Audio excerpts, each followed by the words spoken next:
दोस्तों, ये कितनी शर्मनाक बात है कि जो पार्टी अपने आप को पार्टी विद डिफरेंस बताती है, चाल चरित्र चेहरा संस्कार वाली पार्टी बताती है, वो पार्टी जो सत्ता में है, वो पार्टी जिससे लोग सवाल पूछ रहे हैं कि आप बताइए कि आपके सत्ता में रहते हुए आखिरकार पहलगाम में आतंकी हमला कैसे हो गया। नरेंद्र मोदी इस वक्त में बिहार में रैली करने चले गए। 48 घंटे भी नहीं बीते, 48 घंटे भी, और नरेंद्र मोदी बिहार में रैली। और न केवल बिहार में रैली, बल्कि जरा ये तस्वीर देखिए आप, नीतीश कुमार का हाथ पकड़ करके यहां पर क्या किया जा रहा है। नीतीश कुमार वो अपने हाथ जो है वो खुद दोनों हाथों में पकड़े हुए हैं, नरेंद्र मोदी ने अपना हाथ वो नीतीश कुमार पर रखा हुआ है, और यहां पर दोनों के बीच में ये हंसी ठिठोली देखिए आप, किस तरीके से यहां पर ये हंसी ठिठोली हो रही है। नरेंद्र मोदी ने इस कार्यक्रम में श्रद्धांजलि दी है, मैं आगे आपको दिखाऊंगा। अंग्रेजी में भी नरेंद्र मोदी बोलते हुए नजर आए, लेकिन सवाल इस बात का नहीं है। सवाल इस बात का है कि जो कार्यक्रम नरेंद्र मोदी करने के लिए गए थे, कहने के लिए, वो उद्घाटन करने के लिए गए थे अलग अलग परियोजनाओं का, लेकिन ये उद्घाटन वर्चुअली भी तो हो सकता था। ये उद्घाटन आप दिल्ली में बैठ करके रिमोट कंट्रोल से भी कर सकते थे, आपको वहां जाना था। अब लोग कह रहे हैं बिहार में 6 महीने बाद चुनाव होने वाले हैं, और चुनाव से पहले नरेंद्र मोदी कोई एक मौका बिहार जाने का छोड़ना नहीं चाहते। उनको अगर 6 बार जाना पड़े हफ्ते में, तो एक हफ्ते में 6 बार जाने के लिए भी तैयार है। कमाल की बात है ना कि किस तरीके से राष्ट्रवाद, सेना, 56 इंच की छाती, मजबूत हाथ, ये सारे नैरेटिव बनाए गए हैं, और आप खुद क्या कर रहे हैं? खुद ये कर रहे हैं, खुद रैली कर रहे हैं, और इसको लेकर के कोई सवाल नहीं पूछ रहा है। कोई सवाल नहीं पूछ रहा है कि कैसे ये सब कुछ हो रहा है। आप 48 घंटे भी इंतजार नहीं कर पाए। कायदे से जो वहां पर मारे गए लोग हैं, उनमें से बहुत सारे लोगों के संस्कार तक पूरे नहीं हुए हैं, और नरेंद्र मोदी रैली करने चले गए। और कोई नेता होता, दूसरा कोई नेता होता, सोचिए किस तरीके से स्थिति नजर आती। अब जरा दो तस्वीरें देखिए आप अपनी स्क्रीन पर। एक तरफ नरेंद्र मोदी वो बिहार में रैली कर रहे हैं, और दूसरी तरफ विपक्ष की पार्टी कांग्रेस वो अपनी बैठक कर रही है, और बैठक से पहले यहां पर मौन धारण करवाया गया है। कांग्रेस ने मौन धारण किया। ये तस्वीर देखिए आप, सोनिया गांधी, राहुल गांधी, मल्लिकार्जुन खड़गे और बाकी तमाम अन्य नेता वो मौन धारण रखे हुए हैं यहां पर, और चर्चा हो रही इस बात की कि शाम को जब सर्वदलीय बैठक होगी तो सर्वदलीय बैठक में क्या कुछ रखा जाए, किस तरीके से सरकार पर और सरकार के साथ में खड़ा होना है, इस बात की चर्चा हो रही है। और दूसरी तरफ नरेंद्र मोदी, और बड़ी बात यह है कि उनके भक्त, उनके जो लोग हैं, वो इस बात पर सवाल नहीं उठा रहे हैं कि नरेंद्र मोदी रैली में क्यों चले गए। वो इस बात पर लट्टू हुए जा रहे हैं कि देखो नरेंद्र मोदी ने कह दिया है कि ऐसा बदला लेंगे कि इस बार मिट्टी में मिला देंगे। सबसे पहले देखिए जरा श्रद्धांजलि देते वक्त नरेंद्र मोदी ने क्या कहा। प्रारंभ करने से पहले मैं आप सबसे एक प्रार्थना करना चाहता हूं। आप जहां हैं वहीं अपने स्थान पर बैठे रह करके ही, खड़े होने की जरूरत नहीं है, बैठकर ही 22 तारीख को जिन परिवारजनों को हमने खोया है,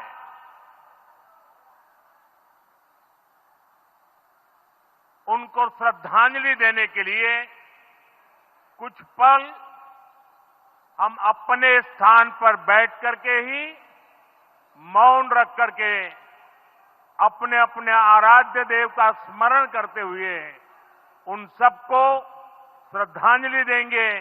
उसके बाद मैं आज अपनी बात प्रारंभ करूंगा।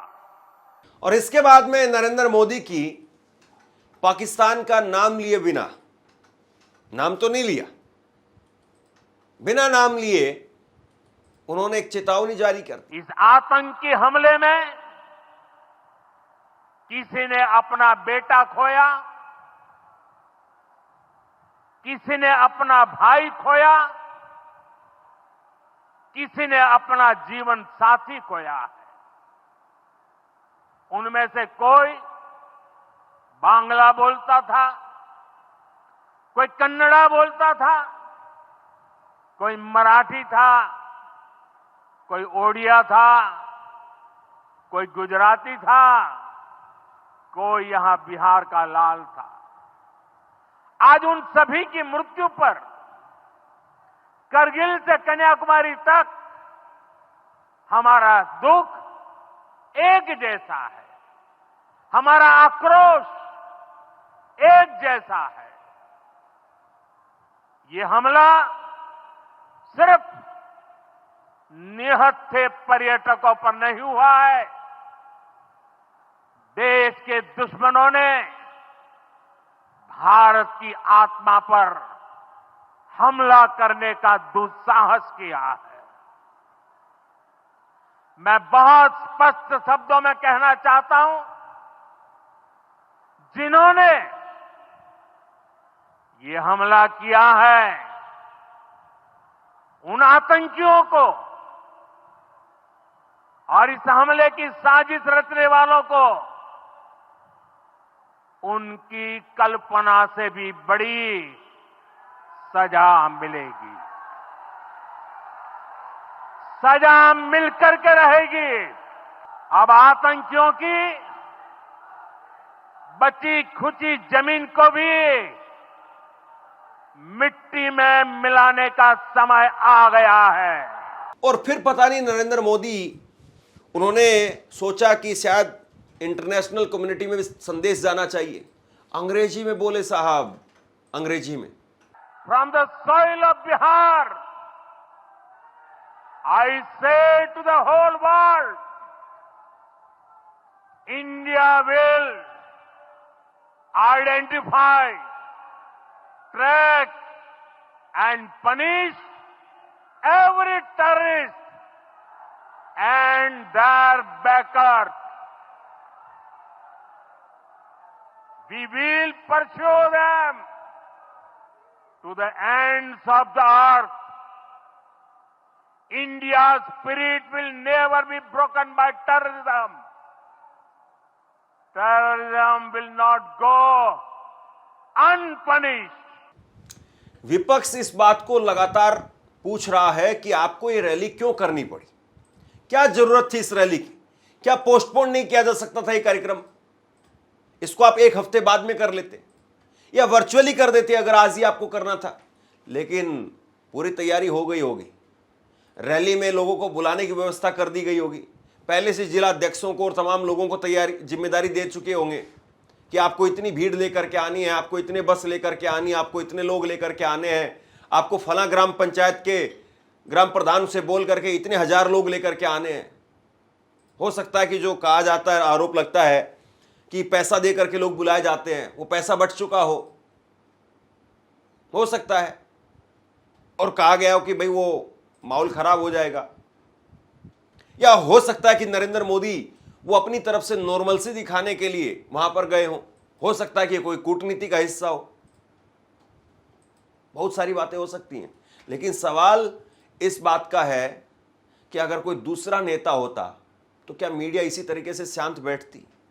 क्या राहुल गांधी अगर कल को बिहार में इसी वक्त इसी तरह से जाकर के रैली कर भी दें, कल आने वाली तारीख को अगर रैली कर दें, तो मीडिया इसी तरीके से हल्के में लेगा? और सोचिए कि इस वक्त में जो सवाल पूछे जाने चाहिए वो सवाल गायब हैं, और सवाल पूछने का अगर कोई काम कर रहा है तो कोई कवि कर रहा है, कोई कवयित्री कर रही है। नेहा सिंह राठौड़ क्या कह रही है, वो सुलगते सवाल सुनिए। देश में आतंकी हमला हुआ है और आज प्रधानमंत्री मोदी जी बिहार में रैली करने जा रहे हैं क्योंकि वहां चुनाव है। क्या ये रैली करने का वक्त है? किसी में दम है जो उनसे सवाल पूछ ले? बीते 10 सालों में भाजपा के चुनाव प्रचार और अडानी को ठेके दिलवाने के अलावा मोदी जी ने किया क्या है? कौन पूछेगा कि सरकारी कंपनियां बेचने या सेना की जमीन बाबा रामदेव को देने से देश कैसे मजबूत होगा? सेना की भर्तियां रोकने और 4 साल वाली अग्निपथ योजना लाने से सेना कमजोर हुई है या मजबूत? सेना में 1 लाख सैनिकों की कमी क्यों है मोदी जी? ईश्वर ना करे अगर कोई युद्ध 4 साल से लंबा चल गया तो हम इन 4 साल वाले अग्निवीरों के सहारे लड़ाई कैसे जीतेंगे? है कोई पूछने वाला?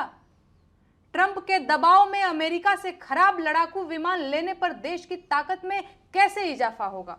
बताइए।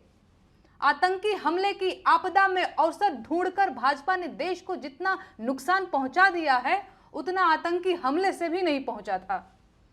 हमला पूरे देश के खिलाफ था और पूरे देश को इसके खिलाफ एकजुट होकर लड़ना था, लेकिन भाजपा की घटिया राजनीति ने लोगों को ही आपस में लड़वा दिया।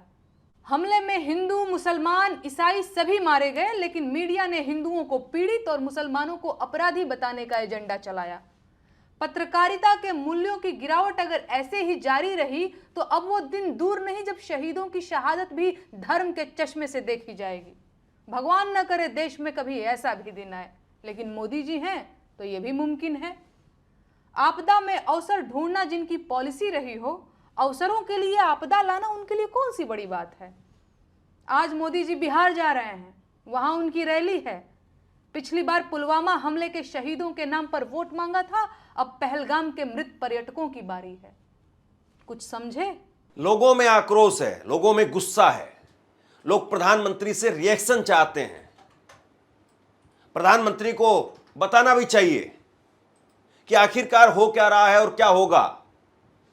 अभी भी बहुत सारे सवाल ऐसे जिनके जवाब नहीं मिल रहे हैं। अभी भी बहुत सारी चीजें ऐसी हैं जो अभी तक अनफोल्ड हैं। और प्रधानमंत्री नरेंद्र मोदी क्या वाकई सर्वदलीय बैठक में भी जाएंगे?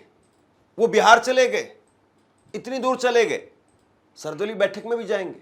ये भी अपने आप में बड़ा सवाल है। जब आप रैली करने के लिए चले जाते हैं, आप जो है वो वहां पर रैली करवा करके वहां पर मोदी मोदी के नारे लगवाते हैं, तो क्या आपको सर्वदलीय बैठक में नहीं होना चाहिए? यह भी अपने आप में बहुत महत्वपूर्ण सवाल है, क्योंकि अभी सर्वदलीय बैठक हुई नहीं है। तमाम पार्टियों की एक बैठक होनी है, उसमें प्रधानमंत्री या जो भी नेता होता है जो अध्यक्षता करता है वो जानकारी देता है कि सरकार की तरफ से क्या क्या हुआ है। वो ऑफ द रिकॉर्ड बातें होती हैं, वो कभी बाहर मीडिया में नहीं बताई जाती हैं, लेकिन कम से कम सरकार विपक्ष को विश्वास में लेती है। और कांग्रेस की तरफ से जो प्रतिक्रियाएं निकल करके सामने आ रही है, कांग्रेस ने जो वहां पर बैठक की है उसके बाद में साफ तौर पर कहा है कि हम सरकार के साथ हैं। कांग्रेस कार्य समिति 22 अप्रैल 2025 को जम्मू और कश्मीर के पहलगाम में हुए भयावह आतंकी हमले पर गहरा शोक और कड़ी निंदा व्यक्त करती है। इस जघन्य हमले में 26 निर्दोष पर्यटकों की जान चली गई और 20 से अधिक गंभीर रूप से घायल हो गए। कांग्रेस कार्य समिति शोक संतप्त परिवारों के प्रति अपनी गहरी संवेदना प्रकट करती है और इस गहन पीड़ा की घड़ी में उनके साथ पूरी तरह से एकजुटता के साथ खड़ी है। यह कायराना और सुनियोजित आतंकी हमला, जिसकी साजिश पाकिस्तान द्वारा रची गई, हमारे गणराज्य के मूल्यों पर सीधा हमला है। हिंदू नागरिकों को जानबूझकर निशाना बनाना पूरे देश में भावनाएं भड़काने की एक सोची समझी साजिश थी। हम इस गंभीर उकसावे के बावजूद शांति बनाए रखने की अपील करते हैं और संकट की इस घड़ी में हमारी सामूहिक शक्ति को दोहराते हैं। कांग्रेस कार्य समिति शांति की अपील करती है और सीमा पार आतंकवाद के खिलाफ दृढ़ता और एकता के साथ लड़ने के लिए भारतीय राष्ट्रीय कांग्रेस की दीर्घकालिक प्रतिबद्धता को दोहराती है। कांग्रेस कार्य समिति स्थानीय पोनी वाले और पर्यटक गाइडों को भी श्रद्धांजलि अर्पित करती है, जिनमें से एक पर्यटकों की रक्षा करते हुए शहीद हो गए। उन्होंने भारत की विचारधारा को जीवंत रखा। उनका बलिदान उस भारत की भावना को दर्शाता है जहां निस्वार्थ सेवा और मानवता सर्वोपरि है। राष्ट्र की सामूहिक इच्छा शक्ति को अभिव्यक्त करने के लिए भारतीय राष्ट्रीय कांग्रेस ने 22 अप्रैल की रात को ही माननीय प्रधानमंत्री की अध्यक्षता में सर्वदलीय बैठक बुलाने का आग्रह किया था।